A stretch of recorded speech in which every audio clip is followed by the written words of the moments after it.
எந்த மனுஷனும் முன்பு நல்ல திராட்சரசத்தை கொடுத்து நல்ல சட்னியை சாம்பாரை கொடுப்பான். சோத்திரம் அல்லேலூயா. ஆனால் நான் 10வது பந்திக்கு வந்திருக்கிறேன், எப்பறம் இன்ன வரல வச்சுருந்தீங்க இந்த சட்னி சாம்பார் அப்படிங்கிற மாதிரி. சோத்திரம் அல்லேலூயா.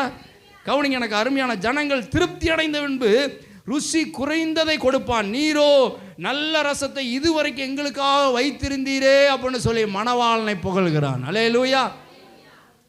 நல்லா கவனிங்க, மாப்பிள்ளை வீட்டார் நல்லா கவனிங்க. யாருக்கு தான் மதிப்பு வந்திருக்கணும், யாருக்கு தான் பெருமை வந்திருக்கணும்? ஏசப்பாவுக்கு தான் வந்திருக்கணும். என் அன்புக்குரியவர்களே, உங்களை பார்த்து சொல்கிறேன், ஆண்டவர் மறைந்து செயல்பட்டு நம்முடைய வாழ்க்கையை மகிமைப்படுத்தி நம்முடைய பேரை பெருமைப்படுத்தி நம்முடைய வாழ்க்கையில் இருக்கிற குறைவை நிறைவாய் நடத்த போதுமானவர். அல்லேலூயா.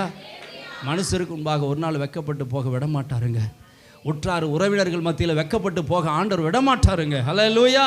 நீங்கள் நினச்சிட்டு தான் இருக்கிறீங்க, பாஸ்டர் நான் வெக்கப்பட்டு போயிடும் போல தெரியுதே, படிக்கிற பிள்ளைங்க ஃப்ரெண்ட்ஸு மத்தியில் நான் வெக்கப்பட்டு போயிடுவேன் இருக்கேன், எனக்கு படிப்பே வர மாட்டேங்குது, நான் எவ்வளோதான் படித்தாலும் ஞாபக சக்தியே இல்லை, மறந்து போயிடுது, வெக்கப்பட்டு போயிடுவேன் இருக்கு.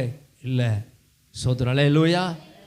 காணா ஒரு கல்யாணத்தில் எப்படி ஆண்டவர் மறைந்திருந்து கர்த்தர் ஒரு மகிமையான காரியத்தை செய்து அந்த மாப்பிள்ளை வீட்டாருக்கு பெண் வீட்டாருக்கு ஆண்டவர் பெருமை சேர்த்தது போல் உங்கள் வாழ்க்கையில் பெருமை சேர்க்க அவர் போதுமானவராக இருக்கிறார். அல்லேலூயா. ஆனால் ஒன்றே ஒன்று, அவர் சொல்கிறத மட்டும் செய்யுங்க. அல்லேலூயா.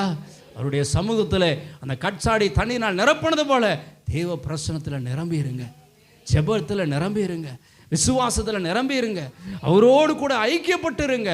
அப்புறம் நீங்கள் செயல்படுங்க, கர்த்தர் மகிமையான காரியத்தை செய்வார்.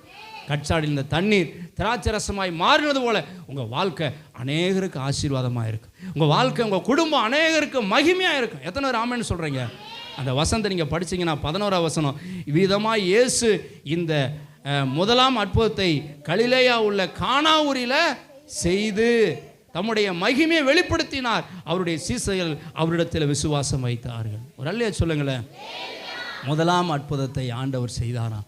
இன்றைக்கு இந்த முதலாம் அற்புதத்தை தான் கர்த்தர் இன்றைக்கு செய்ய போகிறார். வாரத்தின் முதல் நாள் இந்த ஞாயிற்றுக்கிழமை கர்த்தர் உங்கள் வாழ்க்கையில் அவர் செய்ய போகிறார். இன்றைக்கு ஹல்லேலூயா. என்னென்ன குறைபட்டு போயின்னு வந்திருக்கிறீங்க? பொருளாதாரத்தில் குறைபாடு நீங்கள் வந்திருக்கிறீங்களா? சரீரத்தில் பலவீனம் என்கிற குறைபாடு வந்திருக்கிறீங்களா? வருமானத்தில் குறைவு வந்திருக்கிறீங்களா? கர்த்தர் இன்னைக்கு உங்கள் வாழ்க்கையில் அற்புதம் செய்கிறார். பிலிப்பியர் 4:19 தெளிவாக சொல்லு, என் தேவன் தம்முடைய ஐஸ்வரியத்தின்படி உங்கள் குறைவெல்லாம் தம்முடைய மகிமையினால் நிறைவாக்குவார். எத்தனை பேர் ஆமென்னு சொல்கிறீங்க? நம்பிக்கையோடு செயல்படுங்க. செயல்படும் போது தான் கர்த்தர் மகிமையான காரியத்தை செய்கிறார். அல்லேலூயா. என்ன செய்யணுங்க? செயல்படணும். முதலாவது நீங்கள் என்ன செய்யணும்? அவர் தாமதிக்கிறார் அப்படின்னா நீங்கள் காத்திருக்க வேண்டும்.